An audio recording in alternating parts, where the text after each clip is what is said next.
So I was going to talk about both Ghost and Spectre, but there's probably not going to be enough time to cover even one. So I'm going to stick to Spectre, which is the work that I'm most excited about. It's been out there, I guess, for a while, but we keep progressing on it. There's a new protocol that we're working on that's going to come out.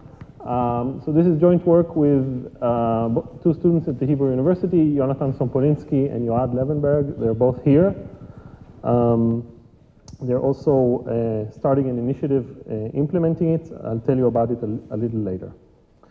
So we started I guess, thinking about Spectre when we were thinking about these two very closely related problems that we've already heard about today quite a lot. One is Bitcoin's 10-minute block,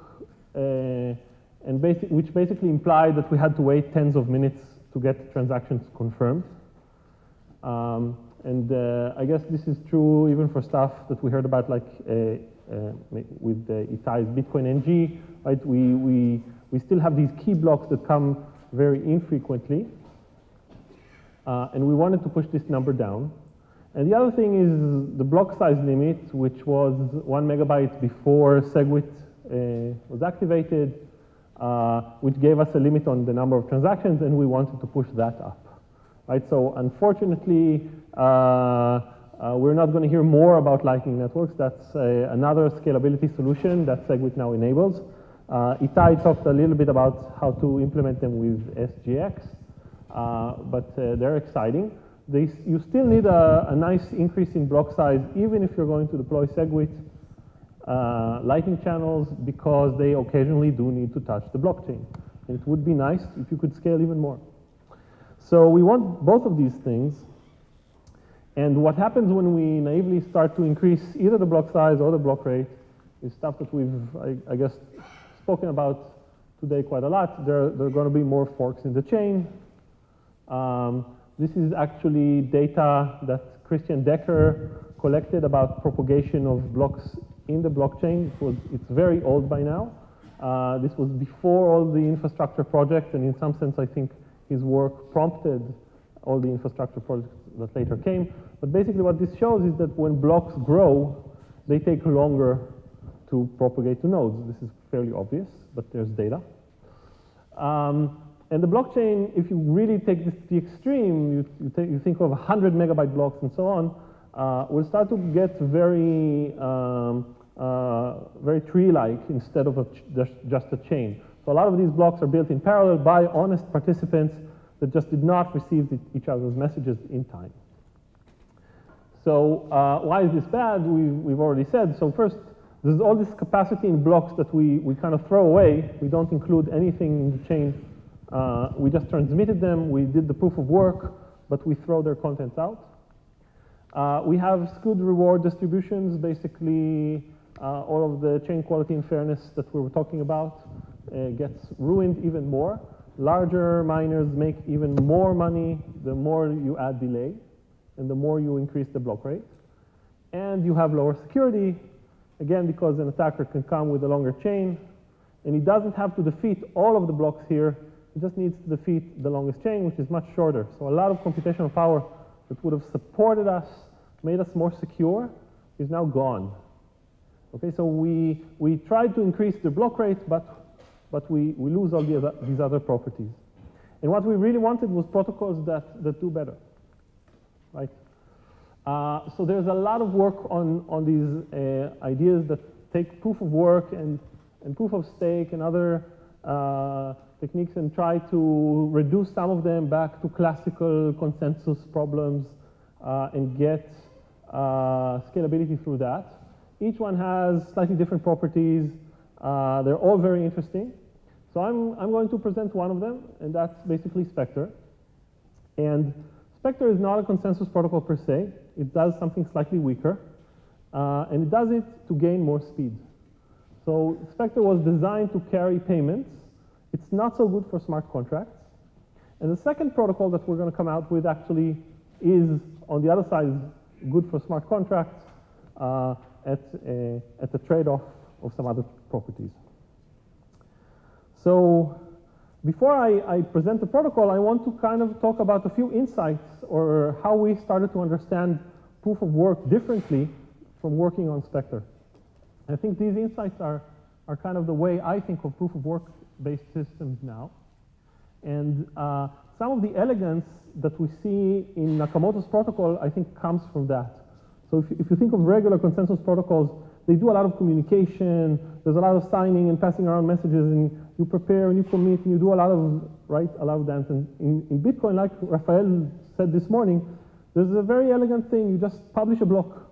The block is both the payload containing the transactions that you want to include, and also the thing that brings forth the consensus mechanism, right? It tells you which of the forks this miner was supporting, basically. So this is what we want to do, but in a slightly more general way. So the first insight is that chains are nice, but direct acyclic graphs are more powerful. They can do anything that chains can do, and possibly even more. So what do I mean when I say direct acyclic graphs?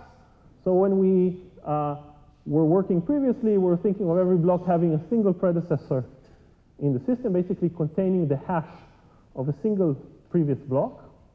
Now what we're going to do is we're going to allow for blocks to give us several of these, and they're supposed to give us the hashes of the tips, everything that they know.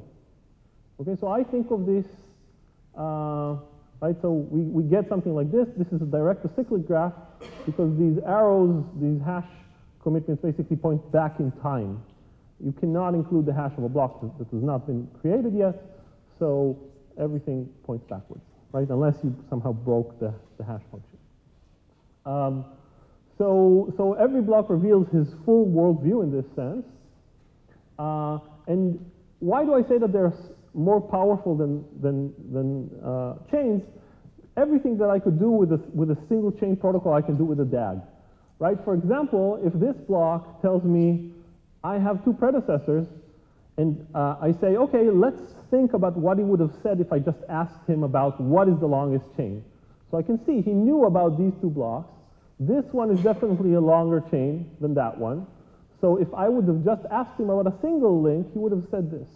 So I can always forget this link existed and pretend like I'm running the longest chain protocol, and everything will be just fine. I can do everything here inside the DAG. But maybe this extra information is actually going to give me more power to build more complex, more interesting mechanisms that will bring about consensus faster. And here's a spoiler alert, this is indeed the case. Right, so the second insight, and I think you may have subconsciously picked it up, we've all been talking about Bitcoin blocks as if they are voting, right? So they are choosing a chain, right? Whenever you have a fork, a miner that builds a block on that side of the fork is voting for that alternative in some sense. And you cannot vote too many times because the proof of work prevents you from doing that. So you can think of the longest chain protocol as a protocol that interprets every block as a voter. And basically, you can think of block D, for example, here, as voting in favor of every chain that passes through it, right? And against every chain that does not, in some sense. And the chain that wins, right, these are the candidates, the chain that wins is the one that has the most votes, right? So the longest chain is the one with the most voters that have voted for it. So this is a very nice anecdotal way of looking at blockchains, but this also gives us intuition because there's a lot of research on voting protocols, and some of it is done by social scientists, some of it is done by computer scientists. And for us, it was an inspiration. So here's an interesting fact about voting that is relevant to blockchains. So there's something called cloning in elections. This is the idea of cloning. So think of having, in one election, maybe a Republican candidate and a Democrat candidate.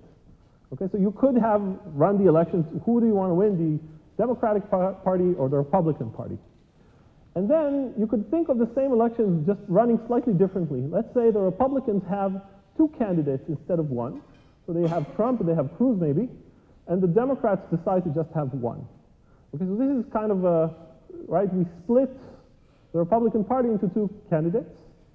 And we promise one more thing. Every voter that voted Republican is going to vote for one of these guys over Clinton, but we don't know which one. So a voting rule is called clone proof. If when you do this, when you split the candidates, you don't hurt yourself. If you would have won before, you still win.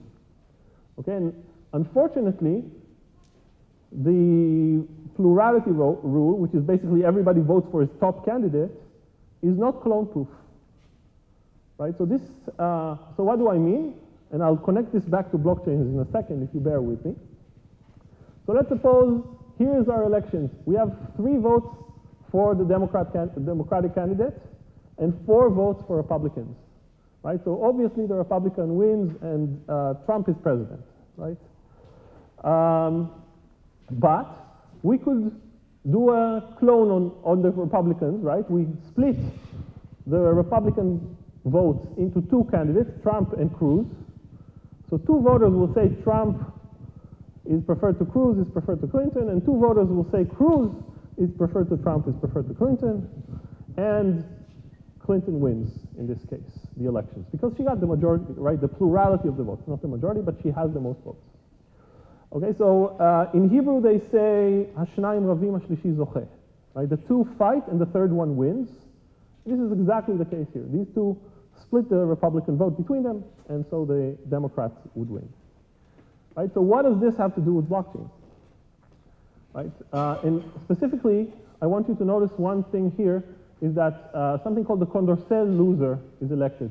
So the Condorcet loser is the person that if you took him against every other single candidate in a pairwise election, he would lose, right? That's the Condorcet loser. So Clinton, if you just compared her to Trump, you eliminate Cruz from the race, right? Clinton versus Trump, she gets 3 votes here, and these 2 will say Trump over Clinton and Trump over Clinton. If Cruz wasn't running, this guy would switch to the second option.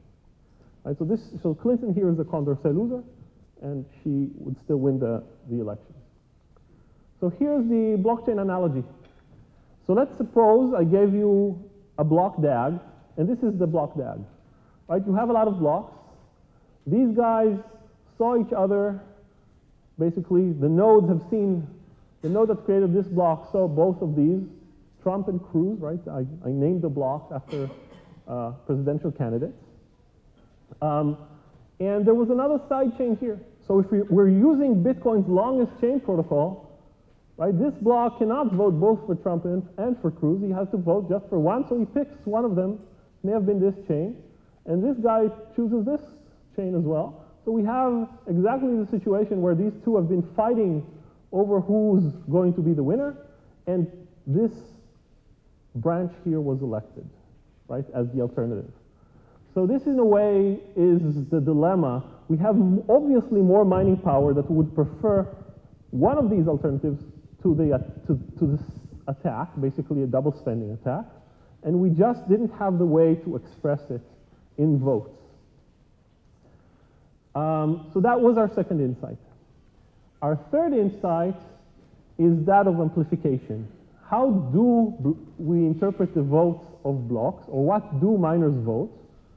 So basically, miners look at the whole graph, and they say, okay, what is the majority's decision?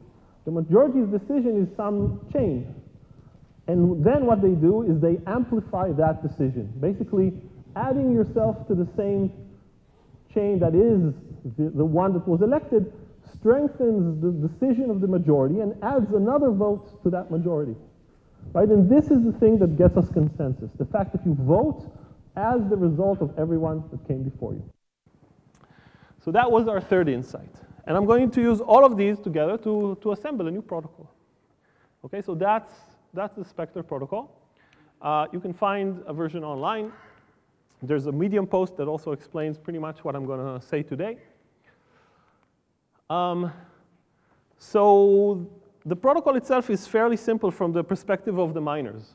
The miners have a very, very simple rule. All they have to do is create blocks with transactions and proof of work like we're used to. They use several references to point back to the tips of the DAG. basically to anything that doesn't have a block extending it. And that's it. They don't do anything else. Right? You can add validation of transactions if you wanted, but you don't have to. Okay, this is all that miners do. So they're completely oblivious to what's on the blocks in some sense.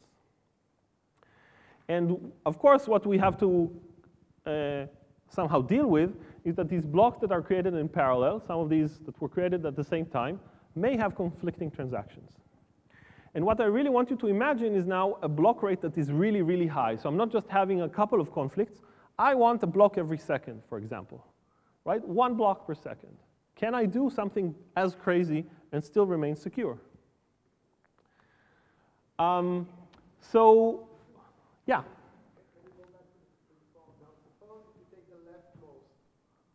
This one. Try to attach another block directly to it. Yeah. Third branch. Right here. Yeah. That would be legal. It's not the honest behavior of nodes, right? There's the ones that are following the protocol are supposed to attach themselves only to the leaves, basically. If I was offline or my network. Yes. That happens. That's fine. We're OK with it. We have to deal with it. You can attach yourself to maybe the Genesis block even, right? The first block ever in creation. You want to point to that? Sure. Go ahead. So we're going to have to deal with it. And what these links really give us is kind of we have a causal order, right? When you are pointing at a block, you're basically saying, I was created after that one. And when you're not pointing at the block, you're saying, I didn't hear about it. Not necessarily I was created before it. Maybe it was withheld. Maybe I'm hiding this on purpose, and I did hear about it, but I'm not pointing to it. But basically, you get sort of a one-way relation. If I did point to it, I was after it. And this is all the information that we have. So now, what happens? Where's the consensus happening, really? So what I want to do is have every node observe their local copy of the DAG, right?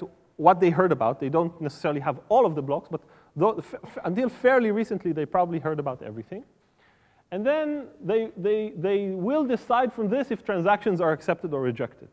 Right? They interpret the structure and make a decision. So there's no message passing, nothing else except for the DAG itself.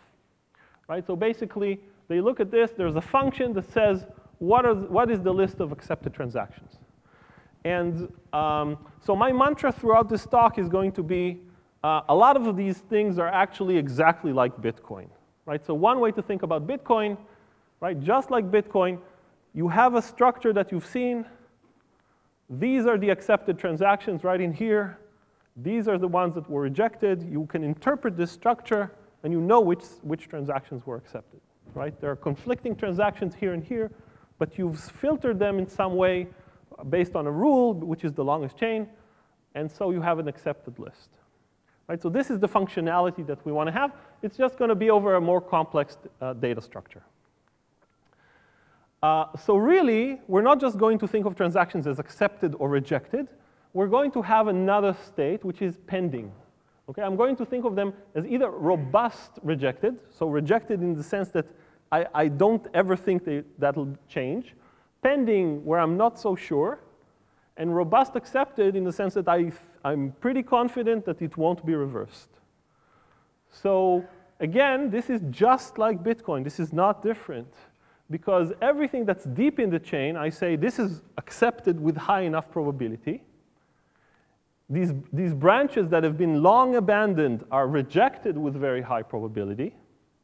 And things close to the tip are pending. You know, I don't know, maybe a long chain will suddenly appear here. It's still likely. So I'm not going to think of these as accepted payments. As a merchant, this is not money that I consider in the bank, because somebody might double spend it. Okay, so we're going to keep the same behavior, and this is just like Bitcoin. This is not different. Okay, so what are the properties that we're aiming for? And I'm going to tell you where we deviate from Bitcoin. So the first one is consistency. Right? So a transaction is only accepted if and only if all of its inputs are accepted and all of the conflicting transactions are rejected. Right? That's fairly simple. And of course, it's just like Bitcoin, right? There's consistency. We want safety. If a transaction is robust accepted, by any node, even by a single honest node, then with high probability, all of the nodes will robust accept forever. Okay, so everybody comes to agree about this. This is money in the bank. Everybody thinks so. And this is just like Bitcoin. If something is deep in the chain for one node, eventually all of the nodes will think it is deep in the chain, and that they'll robust accept. And finally, there's weak liveness. So the stress here is on weak because we've changed this property slightly. If a transaction is published in the DAG, right, so some miner put it in a block somewhere, an honest one, right? We'll say an honest miner even, but not necessarily actually. And no conflicting transactions are published for a while. So there's a grace period. Somehow a transaction got in and nobody showed a conflict for a few minutes or a few seconds. It's going to be a few seconds actually. Then it's robust accepted very quickly, right? We're going to say it's accepted. So this is where we deviate from Bitcoin. This is not like Bitcoin. And the difference, of course, is that we request that there be no conflicting transaction for this to hold. Right? If you publish two conflicting transactions, we are not going to guarantee robust acceptance quickly. We give ourselves a pass on giving that. So in that sense, this is not a consensus protocol per se, because consensus protocols usually try to, right, guarantee liveness, that you publish something, it would be decided. Yeah?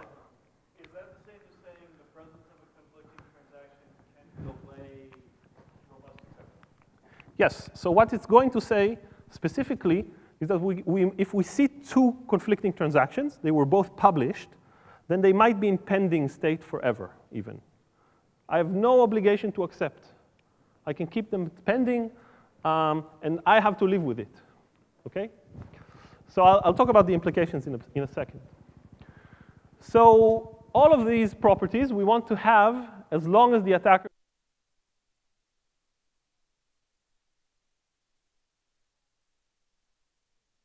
blocks are created fast and delay is very high in the network.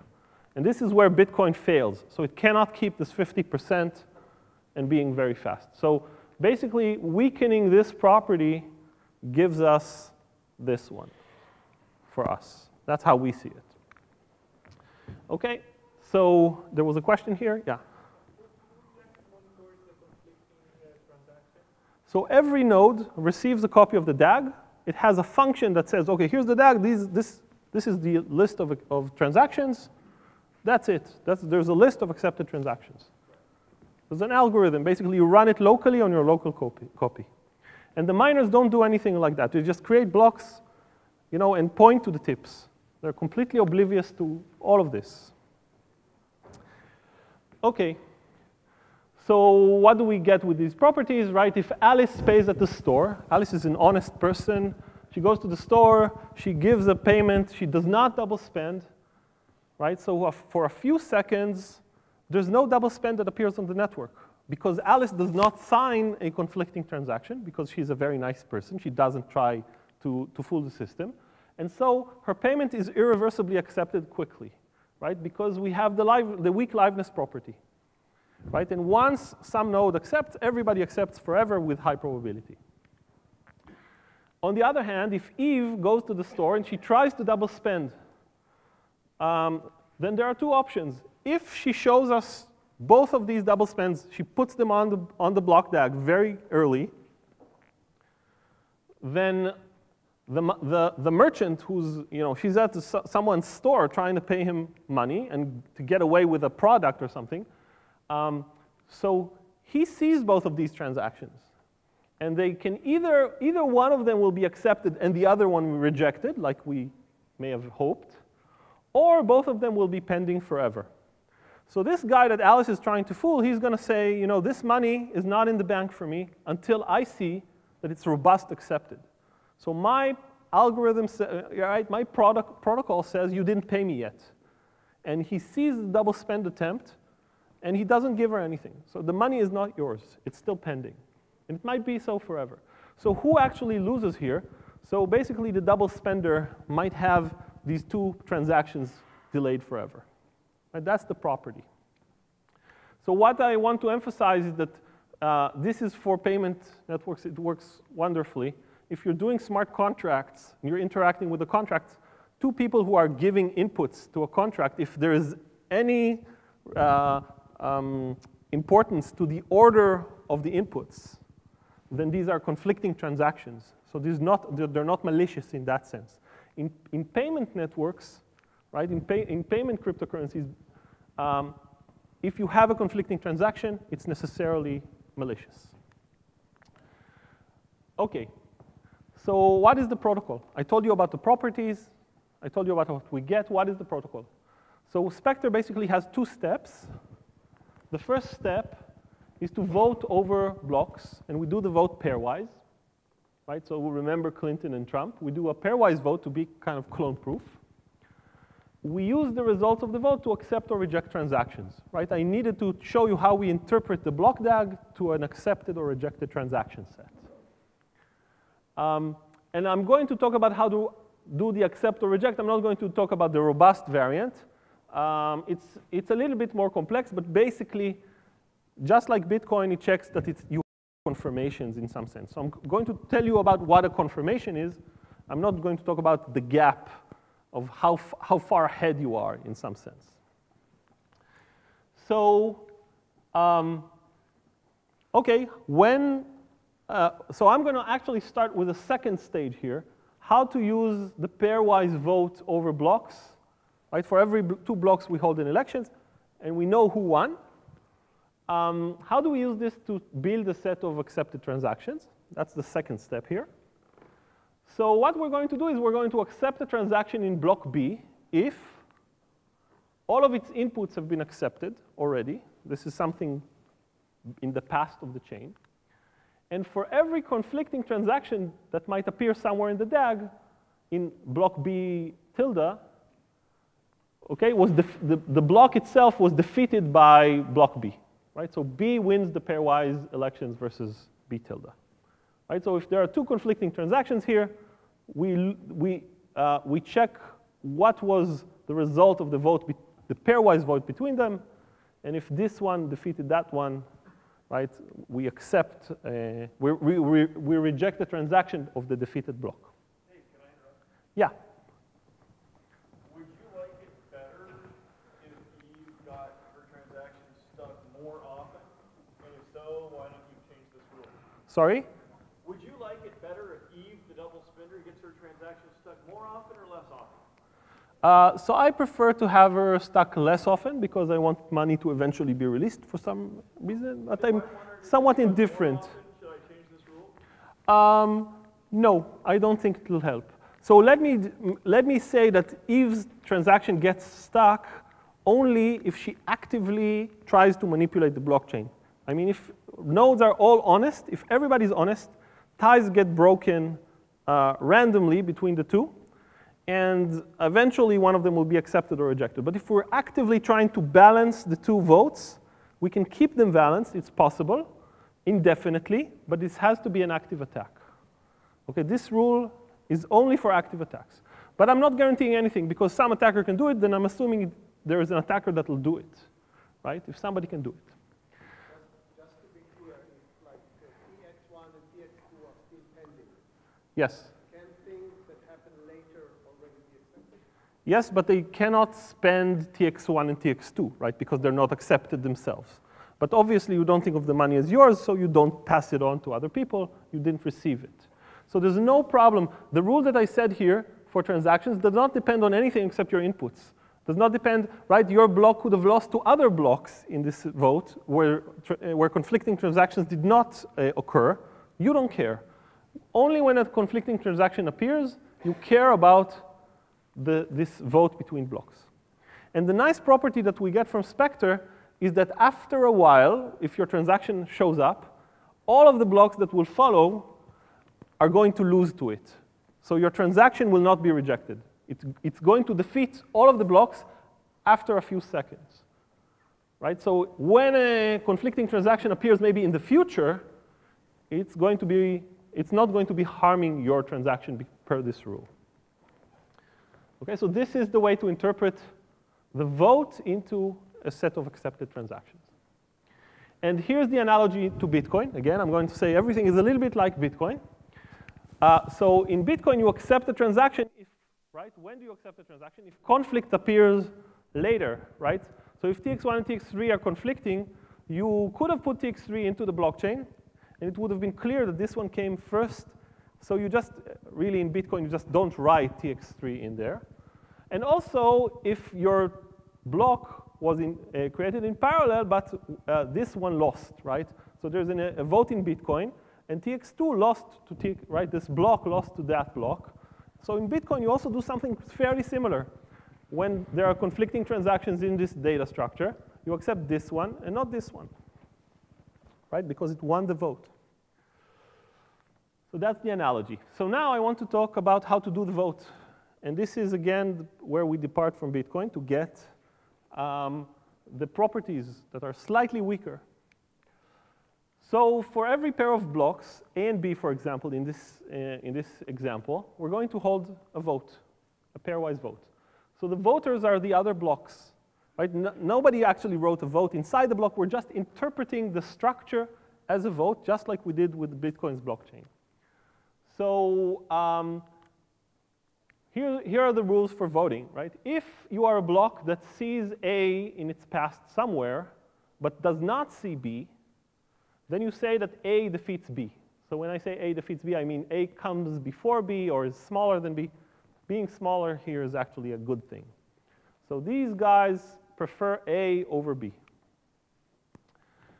Similarly, these guys have seen B but did not see A, so they vote for B, these blocks here in red.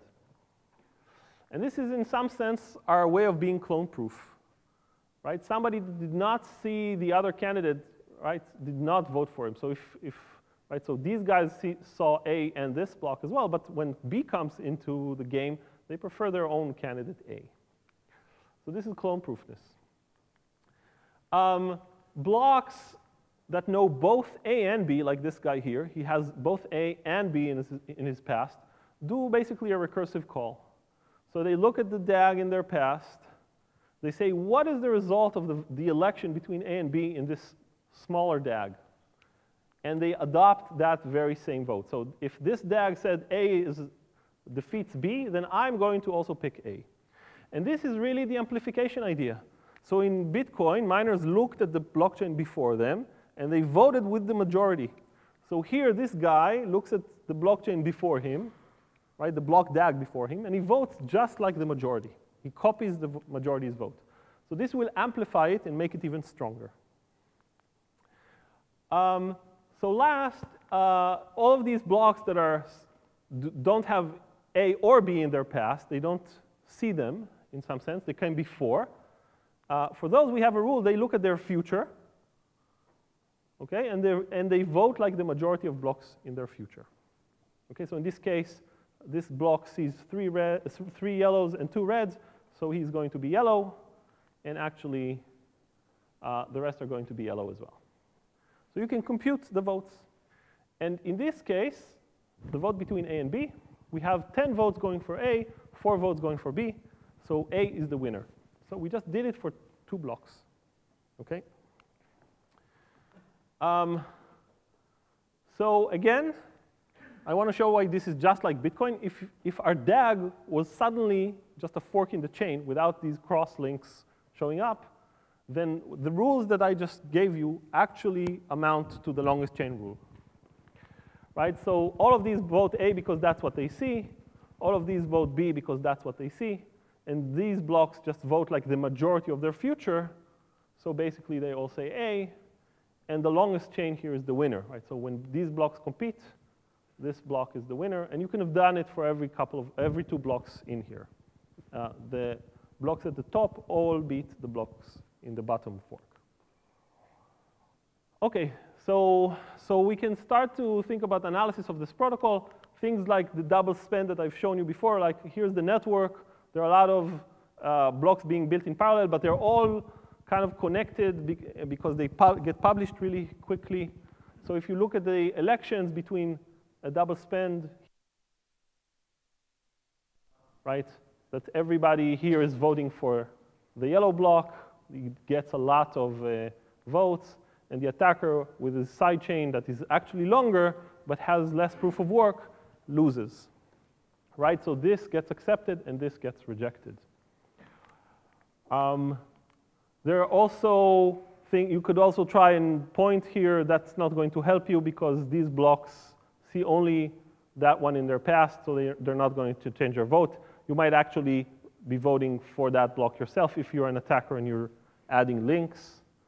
So that's not going to help you. And there's an analysis in the paper. I'm just showing an example here or two. So there's also an example of why censorship won't work. What happens if you just publish blocks and ignore the network? I'm running out of time, so I'll skip that one. And finally, I'll say there's lots more to discuss, right? So there's selfish mining that we've seen in blockchains. It's actually almost trivially solved in DAGs. We can just pay everybody who created a block and gave enough proof of work, right? There's no pushing somebody else off the chain because there's no chain, right? So you couldn't take somebody else's money away. It's almost trivial to show that selfish mining for the block reward is gone. We can do a more efficient implementation than the naive algorithm that I've just shown you. So the naive algorithm that I showed you has to tally the votes over the entire block DAG. The block DAG might be really large, might be really long, but actually, when you do the voting, you actually see that after a while, one of the candidates emerges as a very clear winner. He's very far ahead of the others. And so you can just stop the calculation. You can sometimes deduce that everybody else from here on in will vote the same. Okay, there are difficulty adjustments, mining. We can think about what to do with smart contracts, and some of them do work in Spectre. And there's, as I mentioned, another protocol in the works. So I'll just conclude by saying that Jonathan and Yoad, who are both here, are actually working on an initiative called DAG Labs to turn these DAG-based protocols into a working implementation. They've teamed up with a very strong group, including, for example, Ethan Hellman, who's one of the co-authors on Tumblebit, and recently was in the news for finding vulnerabilities in curl, which is IOTA's hash function. Basically, they're going to build a cryptocurrency based on Spectre and other DAG-based algorithms, adding privacy and other blockchain advancements. They want to include as much academic stuff as they can. The contact point for the project is Guy Korem, who's also walking around here. This is their website. You can contact them. And I'll stop here, I suppose. Right, so that's the last slide.